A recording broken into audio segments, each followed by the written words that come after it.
Here's a quick podcast for all you true crime fans. The case of the missing Reeses. It was me at the store with my mouth. Motive? They're Reeses. What was I going to do? Stop myself? Tune in next time to see if I do it again. Spoiler, I will. Wow, that had everything. Reeses, suspense, Reeses. Last podcast on the left is all about the facts. So when Southern New Hampshire University came on as a sponsor, it was time to do some research. Turns out they offer more than 200 online degree programs, and get this, criminal justice and psychology are some of the most popular. Classes have no set meeting times, and tuition rates are some of the lowest in the U.S. Want to learn even more about SNHU? Visit snhu.edu/last. There's no place to escape to. This is the last podcast. On the left.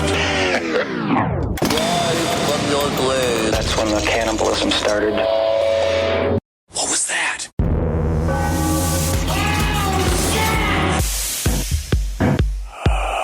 All right. Hey, what's up, everyone? How are you? Welcome to Side Stories. I'm Ben Kissel.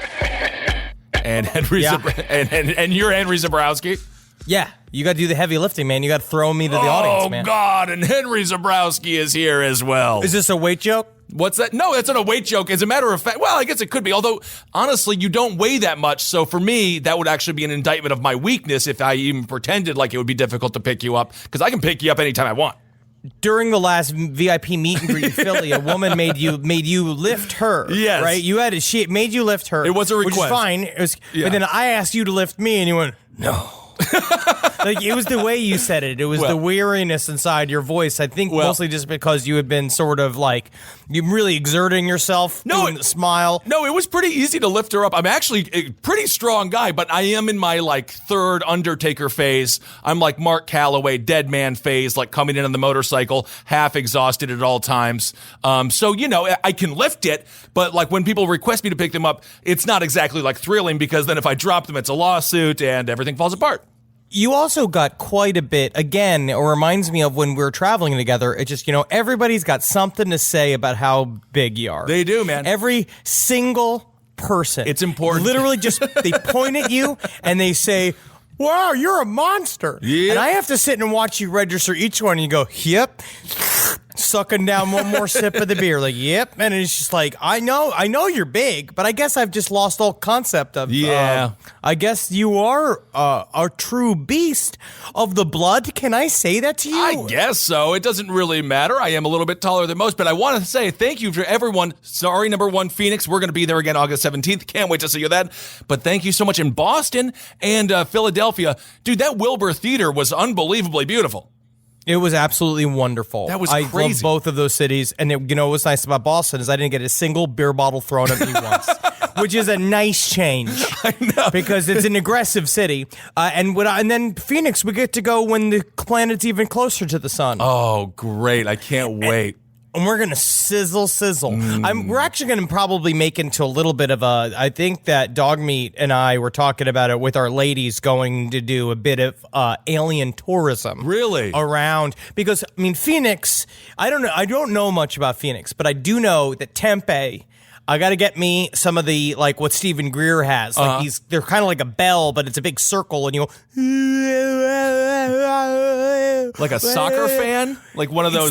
What were those things? Vuvuzela. Yeah. Is it a vuvuzela? Something like that. It's like that. Okay. But it's not just to call the Italians gay. Oh, you know what I mean? That's good.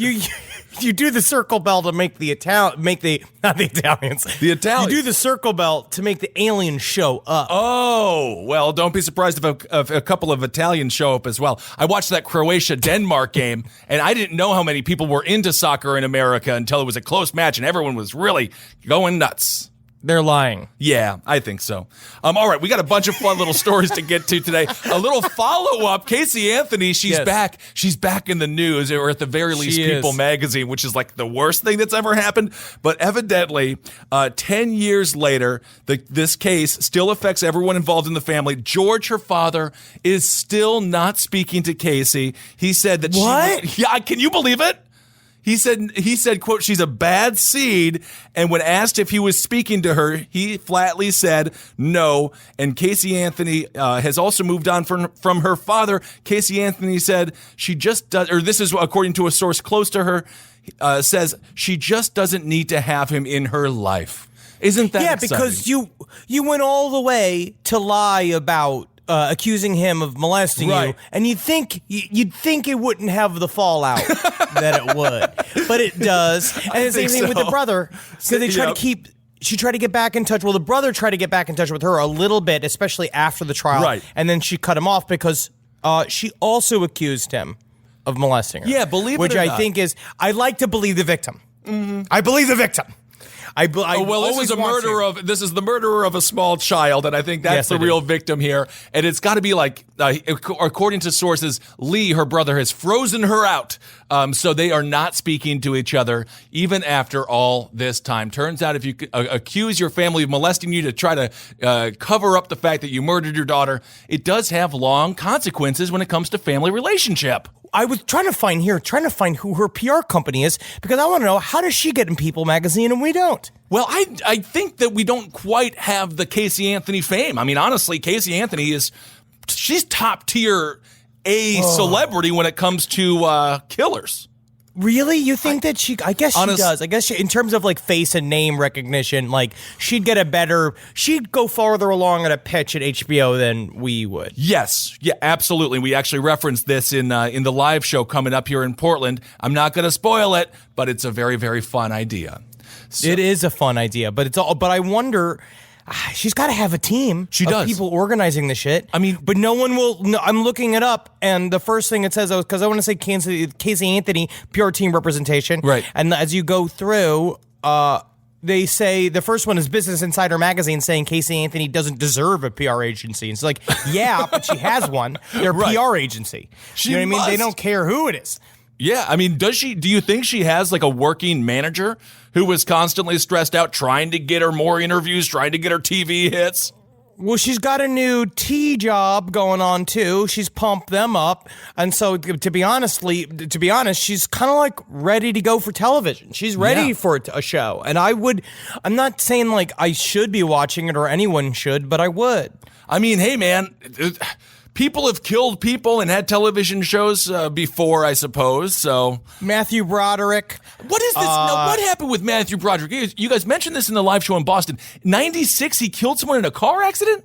He did. It was a vehicular manslaughter case. My God. Which is one of those things where it's got a really cool name, but it's kind of like not the most fun crime. No. Vehicular manslaughter, Matthew Broderick.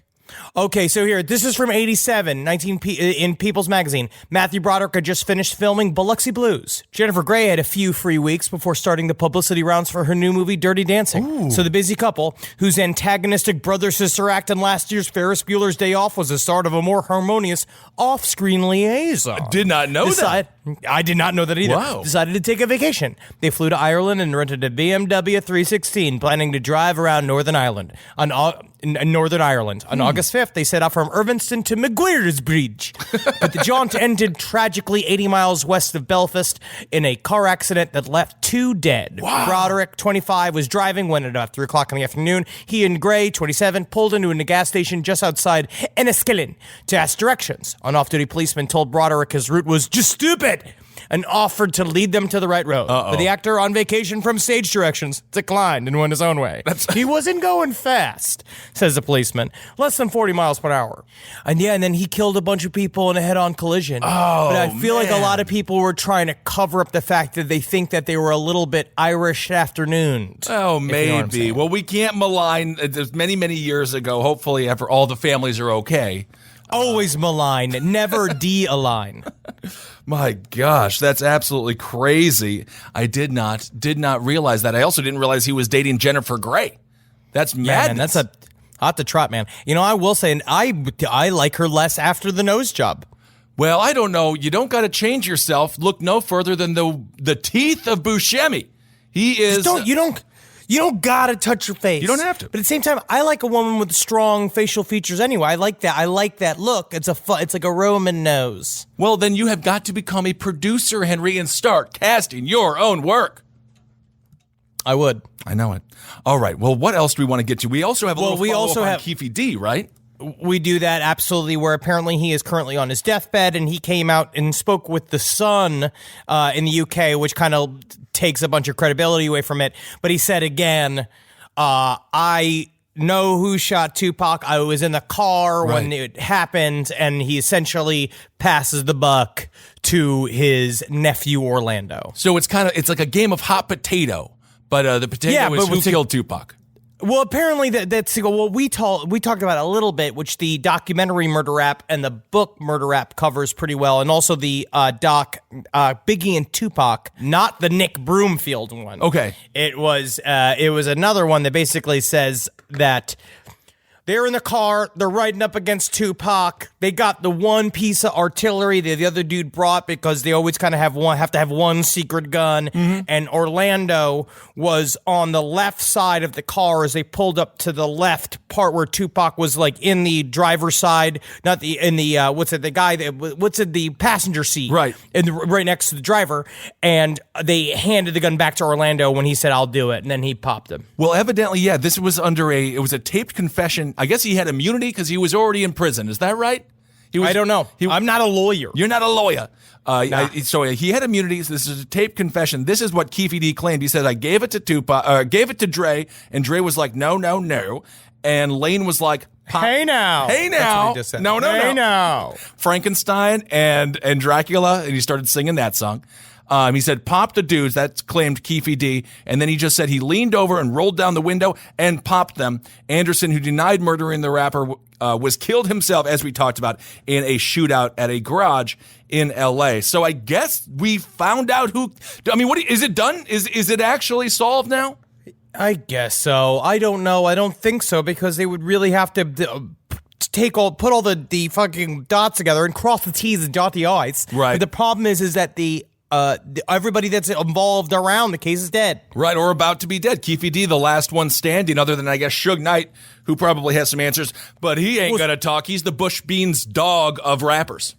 That is a very appropriate way, but I would say the Bush Beans dog of producers. Yes, that's correct. In terms of rappers, he was completely silent, because technically the Bush Beans dog did speak, right? Well, yes, he was sort of he was joking. He'll never talk, but then he was like, I'll fucking talk. I talk all the fucking time. Jews did 9/11. Whoa, what was that Bush Beans dog? I have a question. Okay. This is a philosophical question before we get into another story. Whew. When Garfield is talking, can John see it? I think it's telepathy. It's telepathic communication. Telepathic between Garfield and children. I don't even think we're allowed to hear Garfield. No, but so in the world of Garfield, in the world of comic strips, when they're not talking to each other, when it's just Garfield talking to an imagined through the fourth wall, does that not technically make like Garfield schizophrenic? Yeah. Like in a way where like you're sitting there and Garfield's performing for a character, and if you step into the world of Garfield and John, it's just them in an apartment. Yes. But then every once in a while, I guess they're supposed to be illustrating how a dog or a cat will like stare into space. Right. So then we're supposed to assume that from now on, when our pets, they do that, they're communicating something funny or bemusing. I'd use the term bemusing. Sure. Or about our personal situation. Or completely threatening to other animals, such as what happened with Normal. Did you ever see Garfield minus Garfield? John is the most depressed comic book strip character in the history of comic book strips. And Garfield makes him that way. I think that there's a pretty, imagine that this is a hack at this point, but my point of view is that John's a very dangerous person. Could be. And that if you, especially in the Garfield minus Garfield comic strips, if you look at John, he's a man about to pop. He's a man that's about to fucking light up the office, especially his fascination with the veterinarian. Right. That's got to be very scary. Right. You know, we were talking about this at the bar in Boston. I think it was in Boston, but how crazy it would be if we had this technology that we have now and we got to go back to like 1985, we would literally be Professor X. We would have the exact same ability to be like, I know where all of you live. I know what all of your faces look like. And we would just be seen as X-Men if we just could bring Twitter to 85, if we could just find out how to have a time machine. That's the problem. That's the problem. That's the big leap here. But I'll tell you what, that's actually a very good segue. Okay. To a story I want to talk about. All right. But I think a part of also is saying I think that we should wait a couple of years and put a couple of money into Mech Warrior uniforms and then go back in the past and really scare the fuck out of Benjamin Franklin and show and then we light him up with a flamethrower. Bunch of turkeys all around. Benjamin Franklin, Philadelphia's king. Okay, so this paranormal researcher claims he discovered a time warp outside Las Vegas. Now, this is one of my favorite type of high strangeness stories that I think it's fun and it is just distracting enough from reality. Okay, that it allows me to just stop screaming interiorly. Well, you definitely are screaming exteriorly. I'm very sorry. I don't mean to yell at the listener. Technically, that's what we have to do. We're speaking with them, not yelling. A paranormal investigator claims he found the first time warp right outside Las Vegas. This is from Newsweek. Credible. All right. Joshua Warren, a paranormal researcher who appeared on Travel Channel's Paranormal Paparazzi, said he watched time slow down 20 microseconds near the interstate outside the city. He's measured how time moves across Nevada, including Area 51, but he hadn't found any evidence until now. I think there may be a space-time warp on the edges of the city, but there has just been so many man-made tech nearby that it's taken a while to realize what's naturally happening in the surrounding hills and mountains, he said in a statement. Oh, wow. Warren told Fox 5 in Las Vegas that it's impossible for time to slow unless a black hole approached Earth or unknown technology, quote-unquote, nearby, disrupted the laws of physics, which I think it's very interesting. Is this something natural that gives us a window, a gateway into another world, or another level of reality? Or is this the byproduct of some kind of weird technology, be it something secret and man-made, or something that's extraterrestrial? So basically what he said is, he took a machine called a DT meter, which is also referred to as a differential time rate meter. Okay. Which I'm not sure what that means. Can you order one online? You're gonna have to get one. If you got to start ordering all this stuff online, Henry. I already bought $300 worth of ghost hunting equipment, and Natalie won't let me use it in the house until I have to seal the house spiritually, and it takes a month. I have to follow a lunar cycle and do all this shit, and I just haven't done it because we've been traveling. But she won't let me use it until we make sure that there's no ghost that can jump through any sort of holes I create. Well, use it in the studio, and then maybe we can pick one up for a podcast special and have him as a guest. $200 on eBay. $200, not bad. That's really not bad. But basically what he did was that he took this machine and then he just went around with it all across Nevada looking to see if there was difference, like basically showing that time's supposed to happen at a certain rate. But it looked like when he went to this one area right outside of Las Vegas, it had slowed down for 20 microseconds. And I don't even know what that means. Right. It's like 20 microseconds behind the official atomic time. And I don't know if it's good or bad, but it's something. He wasn't like visiting a brothel and in a moment of ecstasy or something like that where time might... it seems like it was slower or something. He was just totally sober doing all this? I think so. Yeah, he's a paranormal researcher, Kissel. Is that conducive with sobriety? No, what you do is, paranormal researchers, you have to be sober during the day, but then you must drink to go to sleep. Oh, I see what the rules are. Yeah, that's where I'm at. That's how I live. Like a senator. Where it's like, like a senator. I'm pretty sober during the day for the most part, and then I have to, do stuff at night just to make sure that something can happen in my sleep. Yeah, no, absolutely. That's why we did not get a wink of sleep in Boston because the drunk levels just weren't quite there, and we had to be up at 7 o'clock in the morning, and it just didn't happen.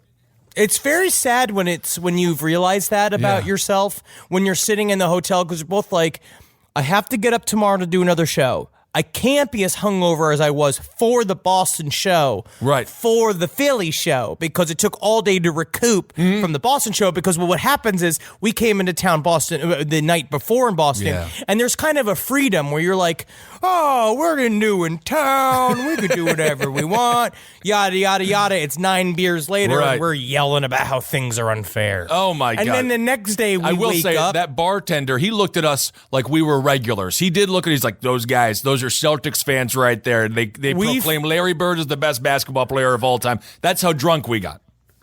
We did get to good. Larry Bird for referencing him for some reason. Well, if you think about people who knew how to like not be able to jump but also play basketball, Larry Bird's number one. I'll tell you that. What I like about him is that he can touch the hoop standing up, and he's got ginger butt hair. That's what I love about him. Anybody with red butt hair is a good basketball player to me.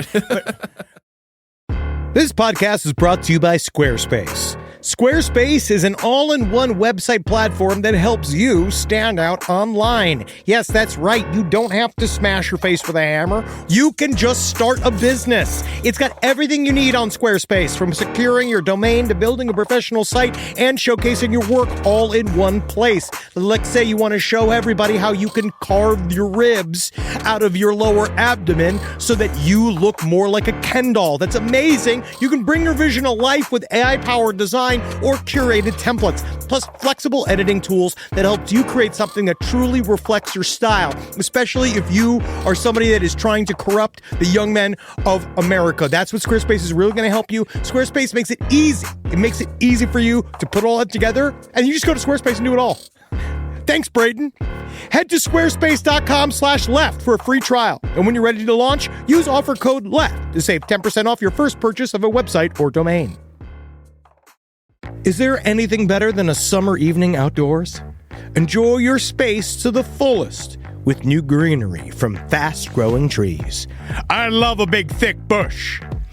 Fast Growing Trees is America's largest, most trusted online nursery, and they can send me a big, thick bush any time of the day. It arrives at work. It arrives at my car. I can pinpoint on a Google map where it is. Send me a big, thick, brown bush.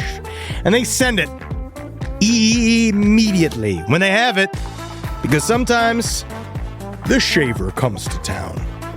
I remember one time I ordered a cherry wood tree from Fast Growing Trees, and my God, I couldn't cut it down no matter what my father told me to do. I had to lie to him about it, and next thing you know, I became the first president of the United States of America. And even you can become the first president of the United States of America with Fast Growing Trees. Right now, get up to half off select summer planting essentials, plus get an additional 20% off your first purchase with code LEFT at checkout. That's an additional 20% off at fastgrowingtrees.com with code LEFT at checkout. Offer is valid for a limited time only. Terms and conditions apply.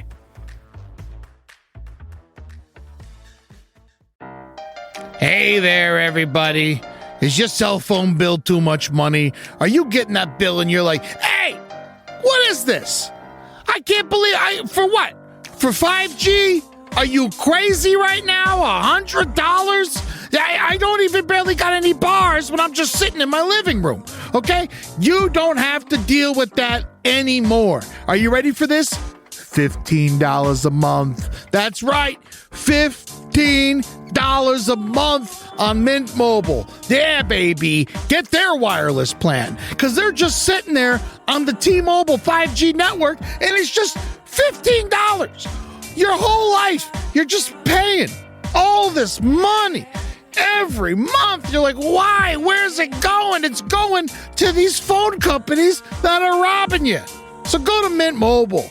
Let them help you talk to your mom. So get your new wireless plan for just $15 a month. Go to mintmobile.com/LPOTL. That's mintmobile.com/LPOTL. Cut your wireless bill to $15 a month at mintmobile.com/LPOTL. That's it. There's no catch. Upfront payment of $45 for 3 months, $90 for 6 months, $180 for 12 months. Plan required, $15 per month equivalent. Taxes and fees extra. Initial plan term only. Greater than 50 gigabytes may slow when the network is busy. Includes up to 20 gigabytes hotspot. Capable device required. Availability, speed, and coverage varies. See mintmobile.com. All right, I know what you're thinking. I like to go banking, but I don't want to give to these big old banks all the time that cater to the 1%. Well, go ahead and get yourself hooked up with Chime. It's banking built for you, not just those rich jerks. And they got thousands of fee-free ATMs because why pay to get your own money? Chime is working for you, man. You get your Chime card, you're going to get travel perks, you're going to get into airport lounges, you're going to get those chicken thighs. You know, every time I go to an airport lounge, I get chicken thighs. And you know what I say whenever I see a plate of chicken thighs? Give me more. Chime's going to get you those chicken thighs in these lounges, all right? Sure, they could serve other types of meat, but why would you when chicken thighs are so delicious? Chime is not just smarter banking, it's the most rewarding way to bank. Join the millions who are already banking fee-free today. Head to chime.com/left. That's chime.com/left. It only takes a few minutes to sign up. Chime is a fintech, not a bank. Banking services for Chime Card provided by Chime's bank partners. Optional products and services may have fees or charges. Stated cashback for Chime Prime only. No minimum balance required. Checking account ranking based on JD Power Survey published October 20th, 2025. For more information on travel perks, go to chime.com/disclosures. But no, we went, and then, so yeah, you can't drink quite, you just can't drink. No, you can't. Quite. So when we go to Las Vegas, which inevitably we will have to do, we're not going there for your bachelor party. We're going to go to a much more fun, but a much more haunted place. As a matter of fact, we're going to be in New Orleans, but don't haunt us down. I'm not going to tell you the dates. But we should get this device before we go to New Orleans. So when we go on our little expeditions, which, speaking of... I'll make sure I have it. Okay, great. Yeah, maybe I'll pick one up for you as well as a gift. Because sobriety will not be in the picture, but we could find a bunch of ghosts. I mean, that's what I want. It would be awesome. That's obviously what I want. That's what I've always wanted. All right. Well, okay. A potential time warp portal right there outside of Las Vegas, I guess. If you want to, if you got one of those machines, go check it out. Confirm with us that the time is indeed slowing. I would like to see, but I was like, what the repercussions of that, and it's mostly just high strangeness. It's mostly just the idea of any rules can be broken, which I think is really important. Mm-hmm. I think that's when now we're in the middle of Men in Black, right? Mm-hmm. Which is incredibly strange. All of the material in it is very it's hard to put your finger on about whether or not it's ghosts or it's aliens, and it's stuff like that. If that shit can happen with just a guy reading a meter and he's saying well, everyone says time's supposed to be constant all the time except for this one spot where it's 20 microseconds behind, then you're just like, well, I guess that a lot of shit can be wiggity. A lot of things can indeed. Well, speaking of strange things, not strange, high strangeness, but this is kind of a fun story. Last week's episode, we had a lot of food talk as well. I think that was the episode where we spoke about the fella who had his friends eat his own foot, which was kind of a strange dalliance with cannibalism. This story comes out of, I believe, Germany. A worker he was probed, but not in an alien sense, in 21 deaths after he's caught poisoning colleagues' lunches. A German man was caught on camera poisoning his co-workers' lunches, and police are investigating whether he's responsible for 21 deaths over the past 18 years at this metal fittings company. The 56-year-old suspect was arrested in May after a colleague at the ARI Armaturian Company in Northwest Germany noticed a suspicious white powder on his food. Everyone is dying in the lunchroom but this guy. How did it take so long to find him? Because he's just sitting there eating lunch, just enjoying his life, which I think is great. I mean, I feel that there is, it's one of those where this is a crime that obviously is terrible. Yeah, of course. 21 people have died. You don't mess with people's food, man. Come on. No, but I think also everyone can sort of understand it. Everyone, I mean, honestly, I worked in an office for 1 year, and I get the anger and the rage that builds up in a person because your little manager who doesn't do anything, you do all the work. They're mean. Every day they yell at you. Every day they take advantage of you. Every day they beat you down. And this man, I guess, had enough. So this dude, the guy who reported... How many times? Because office culture is poisonous. It's horrible. It's also it's all the stuff where they're like snitching on each other. Oh my God. And someone goes being like, I think Henry's spending a bit too much time browsing online. It's been like, why are you looking at me? Huh? Why are you looking at me? Look at yourself. Looking at my shit. Look at yourself. Yeah, you should give them a mirror and tell them to look at put that right on their little cubicle wall and be like, every time you want to judge me, look at yourself. Don't even I'd bother. also want to put it down to an almost level of, this is a bit extreme, but I'm going there. A domestic personal terrorism, which is the idea of the open office format. Oh, like, you don't like that thing? Of course not. You like the cubicles? Yeah. Really? So you have some privacy. Oh, that's... You have a little bit of privacy so you can stroke it a little bit. Oh, my God. You can't stroke... It's still open. I'm not trying to. No, I don't want to. The cubicle is so sad. You're in there. You're like a little gerbil, and they're just like, hit the keys, gerbil. Hit the keys faster. No. What is worse? Have you ever worked in an open office The one concept? that I worked in was open. It was 4 of us there. I mean, it wasn't, That's not even an open concept. I'm talking those places where you go and it's all 30 people sitting at one big table. I see. And everybody gets to see what everybody's doing. Yeah. 24 fucking 7. All right. Your boss coming around, looking over your shoulders, be like, oh, that's a funny meme. You know what's a funny meme I heard about? It's called getting back to work. Well, this dude who found this white powder, by the way, very obvious way to poison someone. According to this article, they said he's a quick-thinking man. he alerted this to his superiors, which I hate. I hate saying the words "I have a boss" or a superior. I don't know why. I've always just like tried to call them my friend or whatever. Travis, when you refer to us to other people, like, do you say you don't say bosses? No, of course not. Now, what do you say? The guys I work for. Okay, that's good. Foreman. No, I don't. It's not a disrespect thing. No, you should never claim to have a boss. Yeah. Don't give them the power. That's all they want to hear. It's the unorthodox nature of my job that is why I call you those guys that I work for. Yeah. No, it's difficult to see us as bosses when, again, we're about to do another episode of Men in Black. I understand why the term might be difficult to conjure up, although technically we are.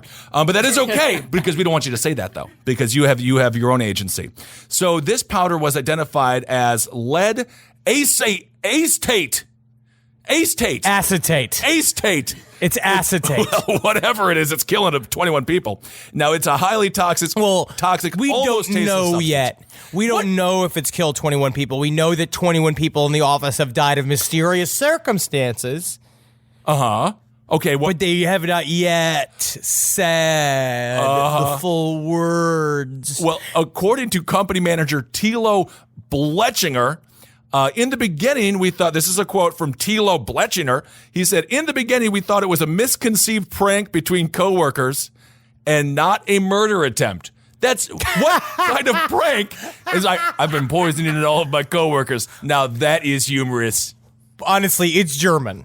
So I think a German prank is definitely one that brings you very, very close to death.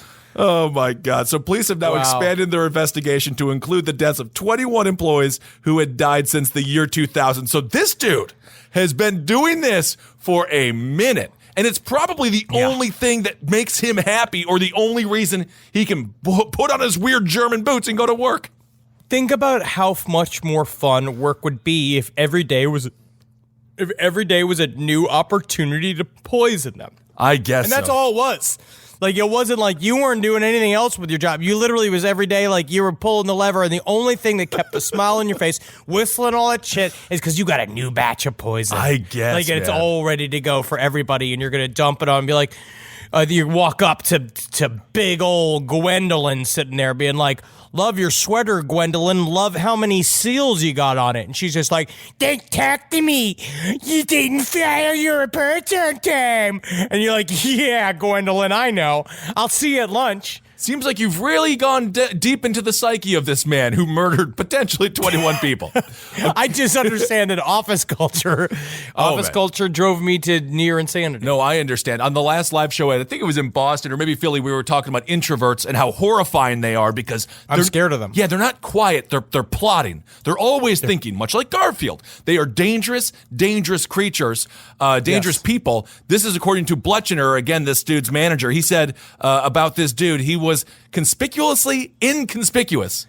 What does that mean? Conspicuously I don't know. Wait a second, so he's like dressing like a ninja and shit? Like he no just act idea. like putting a potted plant on and like try to act like he had camouflage? Conspicuously? Because that's the only... I don't know. They didn't like this guy. No, I don't That's think what so. this means. Yeah, that's true. But that's an interesting way to describe someone. It means it's like they all didn't like him. Right. They gave him a hard time, but he did just enough of his job that they couldn't fire him. And then meanwhile, the whole time while he was flying under the radar, he was killing them one by one each night, laughing himself to sleep. Oh my God! Well, I would like to make a movie out of this guy. It would sort of be like The Machinist, but if he poisoned all the coworkers. Yes, absolutely. And then one by one, and just them. And you call the movie "The Man Who Brought Powder to Lunch." Oh. And not the boy powder. No, and not the drug powder, which, by the way, not the drug cocaine, which is, of course, a powder. Be very careful with all these heroines and these cocaines out there, ladies and gentlemen. They're cutting it with fentanyl. Yeah. You got to be very, very careful. Get one of those drug testing kits. I'm going to talk about that more on Top Hat. LA's having a really hard time. Horrible. With fentanyl in the cocaine. Mm-hmm. Not that I would know because I don't do cocaine. Mm-hmm. All right. Well, let's see here. Do you want to do this one just really quick story about how technology, this facial recognition technology, is just being able to like have people, it's lip syncing videos. And so then you see the people and it sounds like they're saying something different than they're actually saying. It's very difficult to tell the truth from fiction. Do you remember, what I will say is, do you remember when Pokemon Go first came out? Yes. Is that right before? Because it was right before, I believe it was right before the election. It was the summer before 2016. Mm-hmm. And so people were really paranoid about Pokemon Go being a sort of like dry run for technology for the secret government to sort of like figure out how to track us and use what would be eventually be called the ARG technology, or like anything that puts it like. And I feel like there's something we're getting close to it. I feel like there is a way for like these kind of face changing apps and all these kind of stuff to basically provide a bunch of like hard data for the government to purchase from and then use for their own gain. Yeah, dude, it's horrifying. It's horrifying, and it's all happening now. We are in the future that basically every sci-fi director predicted in the 80s and 90s. And I'm like, they can make you say anything, and it's never going to be good. Well, it's just like the idea that Trump is a warrior for truth and that the intelligence communities are fighting against him is just the dumbest shit on the face of the planet. It goes back to, no, Trump is such a great distraction and allows all of this shit to just go and go and go. And I would not hesitate to believe for a fucking second that like they would use Trump's incredible way of now figuring out how to completely blur the lines. Oh, it's all blurred. Of fact and the idea and creating the concept of fake news, giving it the slogan, because the one good thing that piece of shit is good at is giving a slogan, and so he gave it a slogan that then permeated everything, and now we're fucked. Because we're going to be in a whole new world of we're not going to know what's up or down. It's going to be totally confusing. I'm going to talk about about this in depth more on Top Hat too, because there's a bunch of great quotes from a bunch of senators and stuff like that about how it can be used as a weapon and all of those things. It's a scary time. Remember that with Pokemon Go though, where they just kept on finding bodies? Like, it was just people, like, looking for, like, Gorbachev, or is that a name of a Pokemon? It was, no, it is not. It is not. Whatever the name, Gibbly-Burb, or whatever the hell fucking Pokemon were called, everyone kept on finding corpses. And that's really the game within the game. Well, a part of what it was supposed to be was that it's just, I can't believe how much, now you think about it too, but like how much shit that whole thing got, where it's like it got people out of people's homes. Yeah. It got them out of their homes and got them exercising. The reason why they were finding bodies is because we've become such a listless society that bodies could be left around. I guess. And no one was walking around doing anything. So Right. it's like, Yeah. just exercising. How many bodies could be found if we weren't all so obese and lazy? That's really what we found out with Pokemon Go. I guess a lot. My God. That reminds me of that Westworld show, which now I'm halfway through season 1, and it's pretty good so far. I know it's a bit of an older show. I'm a bit behind, but I think it's pretty You are, yes, you are behind. When did that show come But out? Like 5 years ago? It came out in 2016. Okay, well, But not it's, that far behind. It's good. I really do like it quite a bit. And the second season's very confusing, and I have to keep going back and rewatching it because we keep being out of town, and I don't have time to go back and watch it again. And I have to catch back up. Is it like Twin Peaks season 2 confusing? No. Okay, because that is not. But you don't understand. That's the other thing too about season 2, the revamp of Twin Peaks, is that it's not supposed to be linear. No, I know. It's not It's supposed to leave you mysteries that you're supposed to enjoy the gray spaces. Yeah. No, it's not an excuse for open-ended writing. It's not an excuse It's for art. anything lazy. It's just but what art is. Yeah, That's yeah. called art. You can't answer every question in the world. You are correct, though. All right. But I think about it. But the thing is, you have to make it good. Yes. Even if it's total fucking nonsense, it has to be compelling nonsense. And to me, that's what David Lynch does well. Where it's like half the time, I'm like, yes, very confusing, David. Thank you for also making it look good. One could argue that's what Last Podcast on the Left is as well. You just make it compelling. Make it compelling. No matter That's all what you're that matters. talking about. Always got to leave them with a smile, because that's what I say. Mm-hmm. You know how I say that at the beginning of each recording that we do. I say, let's leave them with a smile. Yeah, that's what you say. All right, everyone. I think that's basically the stories of this week. Email us at thelastpodcastnetwork@gmail.com. Send us some stories if you'd like to. Also, I'm dipping my toe back into Twitter, so you can find me there. Email me some stories. I'm not going to do the deep dive like I was doing because I found myself thumbing through again today, just absorbing nothing. It's all nonsense. Yes. And all it is pure rage. Oh, my So just God. try not to get it in there. Well, you can also follow me on the bullshit Twitter at Henry Loves You. You can follow me on Instagram at Dr. Fantastic. And you can follow Last Podcast on the Left on LP on the Left and all of the fucking horseshits. Thank you again for listening. Yes, thank you so much, Instagram Ben Kissel 1 for me, and we will be in Portland, Oregon this weekend. Cannot wait to see you. We'll be there on Friday. I think we're going to hang out on Saturday as well. I don't know if that'll be like a fan thing or what. I don't know. You'll see me at a bar around 5 p.m. Most likely. So I'll tweet that out if I'm feeling social, but I usually am. So. He's always feeling social, and you like getting out there. You like mixing it up. I do. I'm gonna be looking for something I need meats, man. Yeah, I had such a great time with Jim and Eric watching Money in the Bank. I think I've already mentioned that. I love to meet the listeners and the fans. Yeah, you just wandered into a family's home on Father's Day. If they're the one taking the risk, I'm 6'7". I'm like, if they even tried to kill me, I think we talked about that. Now I'm the father. I'm the father of the family.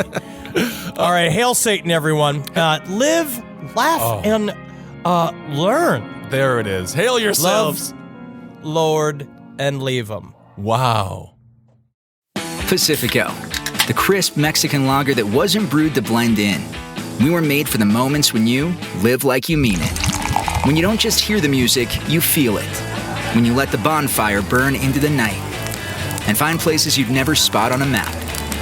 So when the moment calls, choose to reach for the bright yellow can. Choose yellow. Choose Pacifico.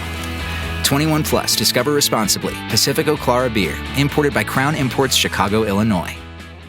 Shell V-Power Nitro Plus fuels every drive with a fuel like no other. It removes up to 100% of performance-robbing deposits to rejuvenate your engine's performance. That means more power when you need it, and more performance with every drive. Shell V-Power Nitro Plus Premium Gasoline. More power, more performance. Formulation unique to Shell. In gasoline direct injection engine fuel injectors with continuous use of Shell V-Power Nitro Plus Premium Gasoline compared to lower octane fuels. Actual effects and benefits may vary.